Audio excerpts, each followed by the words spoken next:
Russia ने जैसे ही attack किया है यूक्रेन के ऊपर, तकरीबन 100 से ज्यादा बैलिस्टिक मिसाइल्स, 200 से ज्यादा ड्रोन्स, उसके बाद हाथ पांव फूल गए ट्रंप के और पगला की तरह काम कर रहा है। वो कह रहा है कि यूक्रेन को हथियार सप्लाई कर दो, पेट्रोल डिफेंस सिस्टम दे दो और रशिया के लिए खिलाफ लड़ाई में चल पड़ो साथ साथ, क्योंकि उसका एक काम हो गया ना। ट्रंप चाहता था कि जितने भी देश हैं जो नाटो के पार्टनर हैं, वो अपनी जीडीपी का 1.5% जो खर्च करते हैं, कोई 1% खर्च करता है, कोई 2% करता है, उसको 5% लेके आए डिफेंस इक्विपमेंट के लिए। जब सारे नाटो के देश 5% अपनी जीडीपी खर्च करेंगे डिफेंस इक्विपमेंट्स के लिए, डिफेंस के ऊपर, तो डिफेंस के जितनी भी कंपनीज हैं उसको बहुत सारे ऑफर मिलने वाले हैं, बहुत सारे ऑर्डर मिलने वाले हैं। ये तो जाहिर सी बात है। अब नाटो कंपनी को हथियार देगा कौन, मुद्दा यहां पर है। नाटो कंपनी को या नाटो जितने भी देश है, इनको चाइना हथियार देगा नहीं, क्योंकि चाइना इनकी एडवर्सरी है, इनके दुश्मनों में शामिल है। वो रशिया के खिलाफ तो ये देश संगठन बनाई है, तो वो तो जाहिर सी बात है ओपन दुश्मन है, तो वहां से ले सकते नहीं है। अब बचे दो क्षेत्र, या तो अब यूरोप से ले लें या आप यूएसए से ले लें। अब यूरोप के अंदर भी 2-3 देश ऐसे हैं जो हथियार बनाते हैं बड़ी सारी क्वालिटी के, एक फ्रांस, दूसरा जर्मनी, थोड़ा बहुत यूके में, थोड़ा बहुत स्वीडन में, यानी हल्का फुल्का बाकी जगह, इटली में भी है कुछ हद तक। लेकिन इतनी क्वालिटी नहीं बनाते, वो इतनी क्वांटिटी नहीं बनाते कि सबको सप्लाई करते हैं। तो फिर कौन सा बचता है देश? अमेरिका। तो इसका मतलब यह है कि जितना पैसा आएगा उसमें से लगभग 40% के ऑर्डर जाएंगे, बल्कि 50% ऑर्डर जाएंगे अमेरिका के कंपनीज के पास। तो किसका फायदा है? यूएस का फायदा है। यहां ट्रंप जीत गया।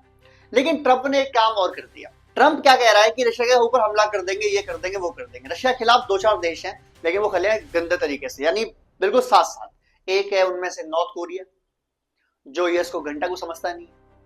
दूसरा है चाइना, जैसे फर्क नहीं पड़ता यूएस क्या कह रहा है। तीसरा ईरान भी है, जाहिर सी बात है। अब रशिया ने क्या करा है? रशिया ने अपने साथ एक और ऐसा पार्टनर ले लिया है जिसने हाल फिलहाल में यूएस को अच्छे से पीटा है, और ये है अफगानिस्तान। रशिया दुनिया का पहला ऐसा देश बन गया है जिसने तालिबान की गवर्नमेंट जो इस टाइम रूल कर रही है अफगानिस्तान के ऊपर, उसको बाकायदा रिकॉग्नाइज किया है, उसको बाकायदा एक देश के गवर्नमेंट की तरह अप्रूवल दिया है, यानी एक देश, पूरा एक देश की गवर्नमेंट प्रॉपर तरीके से मान ली है। इससे क्या फायदा होगा?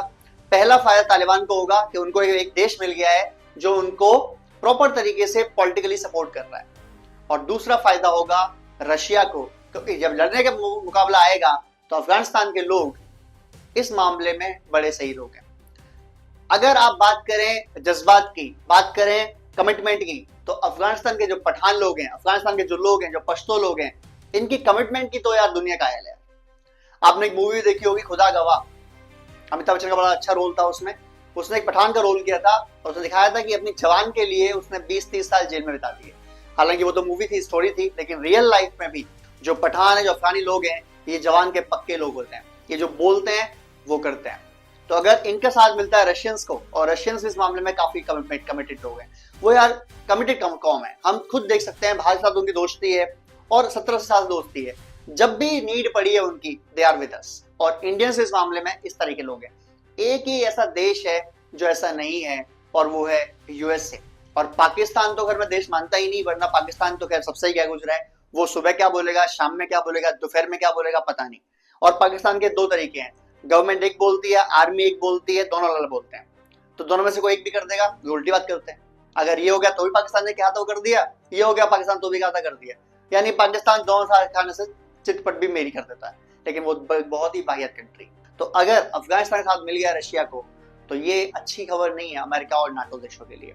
और अगर एक फ्रंट खुलता है पोलैंड के अंदर या बाकी जगह, वह सुनने में आ रहा है कि जो नाटो के संगठन के देश भी हैं, वो भी यूक्रेन के साथ उस हद तक नहीं खड़े हैं जैसे चाहते हैं, यूक्रेन वाला चाहता है। वो कॉमेडियन जेलेंस्की अरबों कमा रहा है बंदा, वैसे लोग मरवा रहा है पर अरबों कमा रहा है। डॉलर से इतने आ रहे, कहाँ जाएंगे? उसके पास ही आएंगे, जाहिर सी बात है।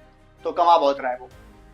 खैर एनीवेज, अगर आपको लगता है कि नाटो के साथ लड़ाई जब होगी रशिया की, अगर होती है, भगवान न करे ऐसा हो, अगर होती है, तो रशिया के साथ कौन कौन देश खड़े होंगे? मेरा मानना है नॉर्थ कोरिया, जो खुल के अभी लड़ भी रहा है, अपने सेना भेज रहा है।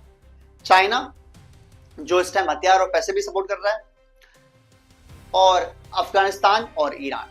और भारत भी सपोर्ट करेगा रशिया को, नॉट काइनेटिकली। हथियार वगैरह सप्लाई शायद हम ना करें, लड़ने शायद हम ना भेजें, हथियार में भी सप्लाई कर दें, पर लड़ने तो कोई हम किसी को भेजेंगे नहीं, कभी पॉसिबल नहीं है। लेकिन ऑयल खरीदेंगे, चीजें खरीदेंगे, तो हम उनकी इकोनॉमी में बूस्ट करते रहेंगे, पैसे डालते रहेंगे, जिससे क्या है वो लड़ सकते हैं। आपको वीडियो अच्छा लगा हो तो कमेंट कीजिए, शेयर कीजिए, सब्सक्राइब कीजिए। जय हिंद, जय भारत।